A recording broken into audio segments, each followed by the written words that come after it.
Now you should have your PowerPoint notes out for Roman numeral 3 on calculating energy changes, and it might say heats of formation, or you might see Hess's Law. And what I'd like to do tonight is to just introduce, tomorrow we will practice, how easy it is to do problems involving Hess's Law. Now you could read that definition for Hess's Law and it won't make any sense. But if we can actually go through the steps of the process, I think you'll find that calculating the change in heat of a reaction is entirely possible by doing some calculations that are very similar to adding equations in a math class.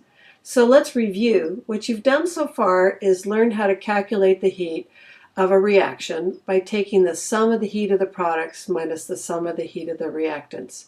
Hess's law, in fact, is actually essentially the same thing, except with a different twist to it. So let's go ahead and show you how this works.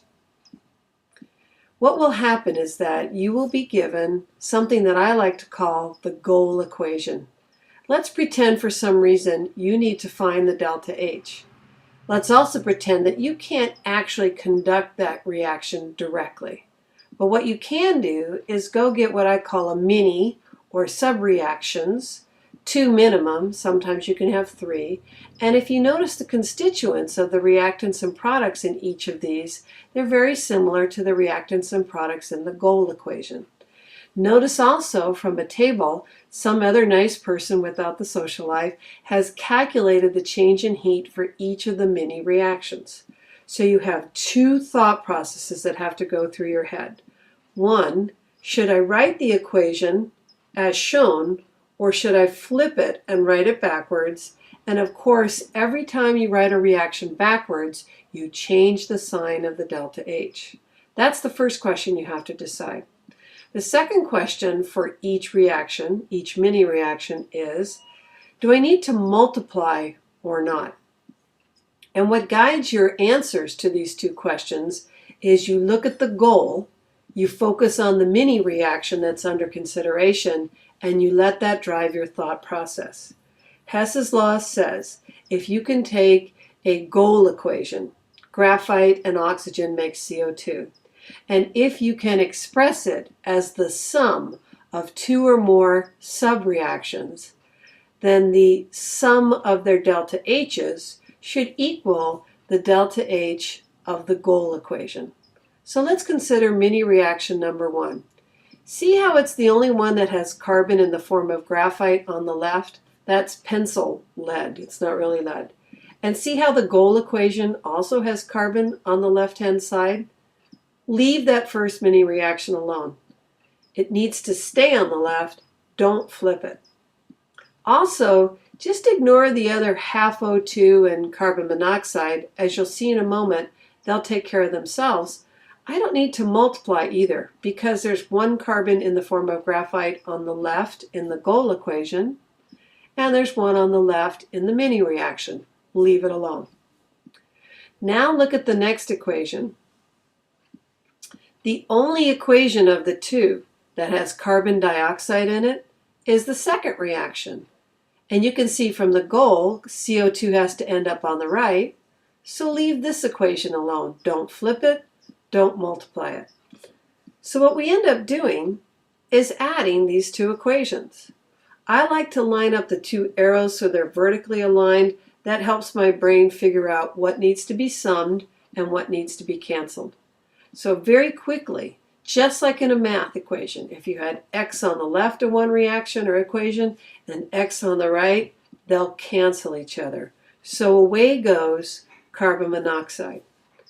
I examine my equation and I have nothing left to cancel out. There's 2 half moles of oxygen, but they're both on the left-hand side, so they'll end up being summed. So carbon in the form of graphite plus 1 mole of oxygen yields 1 mole of CO2. And you stop and you check. Does that look like the main equation? And of course, it does. I have created the main equation by adding 2 mini reactions. What that tells me is that to find the delta H of the goal or main equation, I simply add the delta H's that I have over here on the far right. And that is the essence of the simplest kind of Hess's Law problem. Now they get more complex, but we gave you an easy example to work with, and it only had 2 mini reactions. Sometimes you might have to add up 3 at the most, and sometimes 4, but not in this class. So let's escalate that to the next level.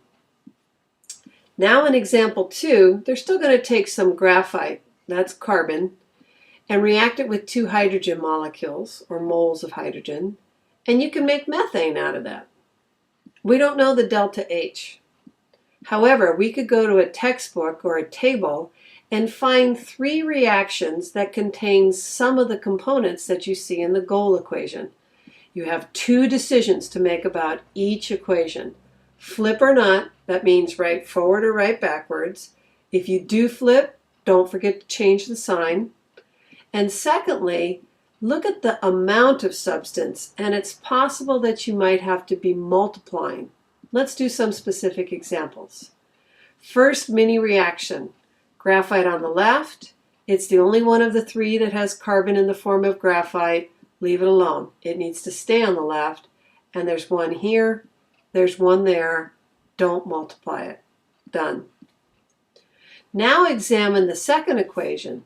Yes, hydrogen is on the left-hand side in the goal, but there's 2 of them.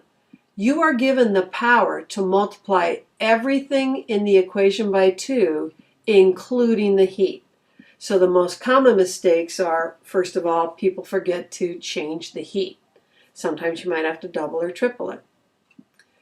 Don't worry about all those other O2s and H2Os. They're going to take care of themselves. Examine the third equation for just a moment. Should you flip it?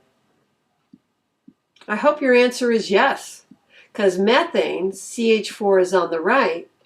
This third equation is the only one that has methane in it. I definitely am going to flip it, which means that the sign of delta H will no longer be negative, but become positive. Be very careful now in the next step as you rewrite these equations together. Again, line up the arrows vertically. It will help make your understanding what cancels much easier. First equation, we left it alone. Nothing changed there. We need to format the slide so the arrows are lined up. Second equation, I didn't flip it, but I times everything by 2. So now I'm going to write 2H2 plus 1 oxygen, because 2 times a half is 1. We don't write 1s in chemistry. Yields 2 liquid H2O. And so then I got to make sure to double negative 68.3. That's what will happen here. Don't forget to multiply the heat. The third equation, I didn't have to multiply, but I had to write it backwards.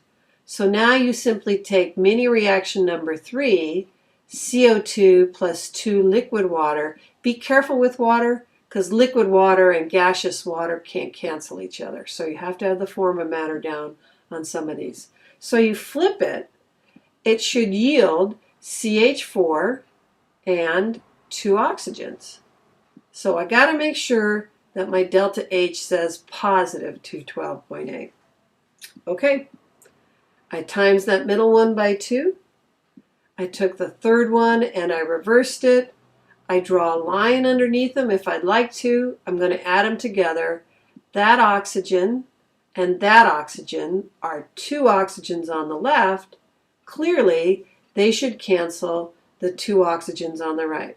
So see, they don't even have to be in the same equation. If there's a sum of 2 oxygens total on the left, they'll cancel those 2 oxygens on the right. It's just like in math.